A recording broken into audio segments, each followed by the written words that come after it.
ప్రజాస్వామిక విలువలను నిలబెట్టడంలో అంబేద్కర్ తరతరాలకు ప్రేరణగా నిలుస్తారని బుచ్చిరెడ్డిపాలెం దళిత నాయకులు కొనియాడారు. రాజ్యాంగ నిర్మాత బాబాసాహెబ్ డాక్టర్ బిఆర్ అంబేద్కర్ 135వ జయంతిని పురస్కరించుకొని బుచ్చిరెడ్డిపాలెంలోని ముంబై జాతీయ రహదారి వద్దనున్న అంబేద్కర్ విగ్రహం వద్ద నాయకులు పూలమాలలు వేసి నివాళులర్పించారు. ఈ సందర్భంగా రెయిన్బో స్కూల్లో ఏర్పాటు చేసిన సభలో దళిత నేత భీమతాటి వెంకటరమణయ్య మాట్లాడుతూ అంబేద్కర్ జీవితమంతా ప్రజాస్వామ్య సిద్ధాంతాలకు, స్వేచ్ఛకు, సమానత్వానికి, సౌభ్రాతత్వానికి, న్యాయానికి కట్టుబడ్డారన్నారు. ఆయన జీవిత విలువలు ఇప్పటికీ మనకు అతిపెద్ద బహుమతి అని తెలిపారు. అనంతరం పెద్దూరులో ఉన్నటువంటి అంబేద్కర్ వద్ద నివాళులర్పించారు. ఈ కార్యక్రమంలో Chinta Mallikarjunarao, Batta Wilson, rainbow school correspondent Chittibabu, Morla Bharat, పలువురు నాయకులు పాల్గొన్నారు.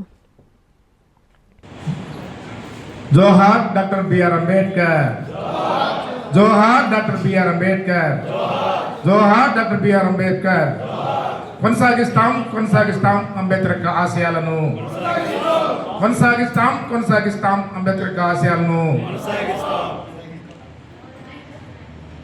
ఇక్కడికి విచ్చేసినటువంటి సహచర మిత్రులకు మరియు ఈ పాఠశాల కరెస్పాండెంట్ గారికి మరియు ప్రిన్సిపాల్ గారికి, సహచర అందరూ కూడా ఉపాధ్యాయులు అందరూ కూడా నా హృదయపూర్వక ధన్యవాదాలు తెలియజేస్తున్నాను. ఈరోజు మనం ఇక్కడ సమావేశం కావడానికి ప్రధానమైనటువంటి అంశం ఏంటంటే, ప్రపంచ మేధావి, భారత రాజ్యాంగ నిర్మాత, ప్రపంచంలో అత్యంత ఎక్కువ చదువులు డిగ్రీలు సంపాదించినటువంటి ఏకైక మహోన్నతం ఏంటంటే డాక్టర్ బిఆర్ అంబేద్కర్ గారి 135వ జయంతి కార్యక్రమంలో భాగంగా మనందరం కూడా ఇక్కడ సమావేశం కావడం జరిగింది. డాక్టర్ బిఆర్ అంబేద్కర్ గురించి 4 అంశాలు తెలియజేస్తారు. అంటే డాక్టర్ బిఆర్ అంబేద్కర్ గారు భారతదేశంలో ఉన్నటువంటి కుల, మత, భాష, ప్రాంతీయ, వర్ణ, లింగ భేదాలు లేకుండా సమాజంలో ఉన్నటువంటి అన్ని వర్గాల ప్రజలకు, అన్ని ప్రాంతాల ప్రజలు కూడా ఉపయోగపడే విధంగా రాజ్యాంగం తయారు చేయాలన్నటువంటి దృఢ సంకల్పంతో ప్రపంచంలో ఉన్నటువంటి అన్ని దేశాల యొక్క రాజ్యాంగాలను క్షుణ్ణంగా పరిశీలించి ఆయా దేశాల యొక్క రాజ్యాంగంలో మన దేశంలో ఉన్నటువంటి ప్రజలకు, అన్ని రకాల ప్రజలకు ఉపయోగపడతాయి వాటిని కూడా నోట్ చేసుకొని ఒక దాదాపుగా 2 సంవత్సరాల 11 నెలల 10 రోజులేమో కఠోరమైనటువంటి శ్రమ చేసి ఒక భారత రాజ్యాంగాన్ని రూపొందించినటువంటి వ్యక్తి ఈయన. సహజంగా అంబేద్కర్ ఒక దళిత నాయకుడు, ఒక సామాజిక వర్గానికి దేవుడు అంటారు. అంబేద్కర్ అనేటువంటి వ్యక్తి ఒక సామాజిక వర్గ నాయకుడు కాదు, ప్రపంచం గర్వించదగ్గ గొప్ప నేత. ఎందుకంటే భారతదేశానికి బ్రిటిష్ వాళ్ళు స్వతంత్రిస్తారయ్యా, మీరు ఒక రాజ్యాంగాన్ని తయారు చేసుకోమని చెప్పారు. అప్పుడు భారతదేశంలో ఉన్న పాలకంతా వేసి భారతదేశానికి ఒక రాజ్యాంగం తయారు చేయాలంటే ఎవరు మేధావులు అని చెప్పేసి ప్రపంచ దేశాల్లో ఉన్న మేధావులు కన్నా తిరుగుతూ ఉన్నారు. ఆఖరికి ఫ్రాన్స్ దేశానికి వెళ్ళి అక్కడ ప్రపంచ గొప్ప వ్యక్తి ఉన్నాడు.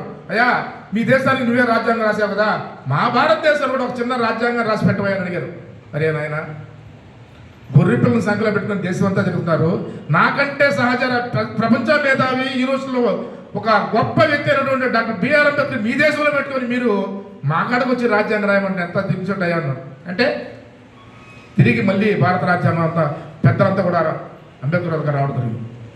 అంబేద్కర్ మొట్టమొదటిసారిగా ఎవరికి రిజర్వేషన్ కల్పించారు కదా, ఎస్సీ ఎస్టీలు కాదండి, బీసీ సామాజిక వర్గాల వారికి మొట్టమొదటి భారత రాజ్యాంగంలో రిజర్వేషన్ కల్పించినటువంటి వ్యక్తి. ఎందుకంటే భారతదేశంలో 50% జనాభా కలిగినటువంటి వ్యక్తులు ఎవరంటే బీసీ వర్గం వారు. వారికి మొట్టమొదటిసారిగా బీసీ రిజర్వేషన్ ఇవ్వాలని చెప్పినటువంటి వ్యక్తి డాక్టర్ బిఆర్ అంబేద్కర్. ఎస్సీ ఎస్టీల కంటే ఆర్థికంగా, సామాజిక అనేక అసమానతలు ఎదుర్కొంటున్నారు కాబట్టి వాళ్ళు కూడా ఆర్థికంగా సంకల్పించినట్లయితే, కొన్ని రిజర్వేషన్ పొందినట్లయితే వాళ్ళు కొంచెం భవిష్యత్తులో బాగా ఆర్థికంగా స్థిరపడితే సమాజంలో సమానత్వం అనేది వస్తుంది కాబట్టి కొన్ని రిజర్వేషన్ కల్పించడం జరిగింది. అంతేకాదు మహిళలు, ఈరోజు మహిళలు మహారాణులు అన్న ప్రధాన కారణం అంటే, ఆ రోజు కేంద్ర న్యాయశాఖ మంత్రికి పనిచేస్తున్నాడు డాక్టర్ బిఆర్ అంబేద్కర్. ఒక బిల్లును ప్రవేశపెట్టాడు, మహిళా బిల్లును ప్రవేశపెట్టాడు. ఏంటయ్యా మహిళా బిల్లు అంటే, తల్లిదండ్రుల ఆస్తులో సగభాగం ఖచ్చితంగా మహిళలకు ఇవ్వాలి, 30% రిజర్వేషన్ మహిళలకు, విద్యారంగంలోనూ, రాజకీయ అన్ని రంగాల్లో మహిళలకు హక్కులు ఇవ్వాలంటే అప్పుడు ఉన్నటువంటి చాలామంది పెద్దలు ఆడవాళ్ళు వంటింటికే పరిమితం, ఇప్పటికే అల్లాడుతున్నాము, మీరు 30% ఇస్తే అసలు మేము మాట్లాడము, కాబట్టి మేము మహిళా బిల్లుకి మేము ఒప్పుకోమన్నారు. నో, అంబేద్కర్ నేను కేంద్ర న్యాయ వ్యవస్థలో ఉంటే నేను పెట్టేటటువంటి అంటే భారతదేశంలో ఒక కుటుంబం బాగుపడాలంటే స్త్రీ అన్ని రంగాల్లో ముందుండాలి, స్త్రీ కానీ స్థిరంగా ఉన్నట్లయితే ఆ కుటుంబం కూడా బాగుపడుతుంది, కాబట్టి మహిళలు ఖచ్చితంగా రిజర్వేషన్ కల్పించాలి. ఎవరైతే ఒప్పుకోకపోతే నా కేంద్ర న్యాయశాఖ మంత్రిత్వానికి తృణాప్రాయంగా రాజీనామా చేశాడు.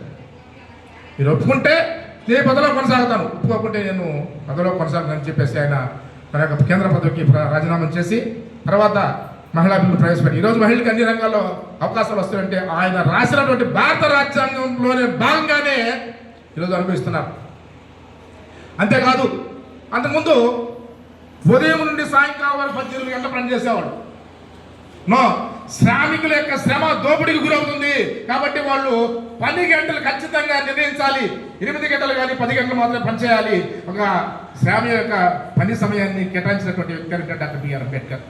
మీ నెల్లూరు చందన బ్రదర్స్ లో డిసెంబర్ 2 నుండి ప్రారంభం 30వ వార్షికోత్సవ వేడుకలు.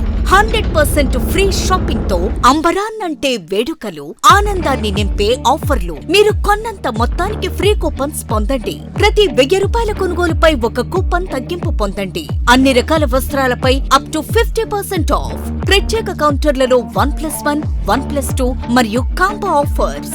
399 రూపాయలకే 2 ఫ్యాన్సీ సారీస్, 1499 రూపాయలకే 2 దేవయాని పట్టు సారీస్, 699 రూపాయలకే 3 ఛాన్సీ లెగ్గిన్స్, 1399 రూపాయలకే 2 పటియాలా సెట్స్, 499 రూపాయలకే 5 బాయ్స్ షర్ట్స్ లేదా టీ షర్ట్స్, 399 రూపాయలకే 3 కాటన్ ఫ్రాక్స్, 999 రూపాయలకే 4 bottle T shirts. Raymond, Arvind, Reid and Taylor brands పై అప్ టు 49% ఆఫ్. విచ్చేయండి Chandana brothers, trunk road, Nellore.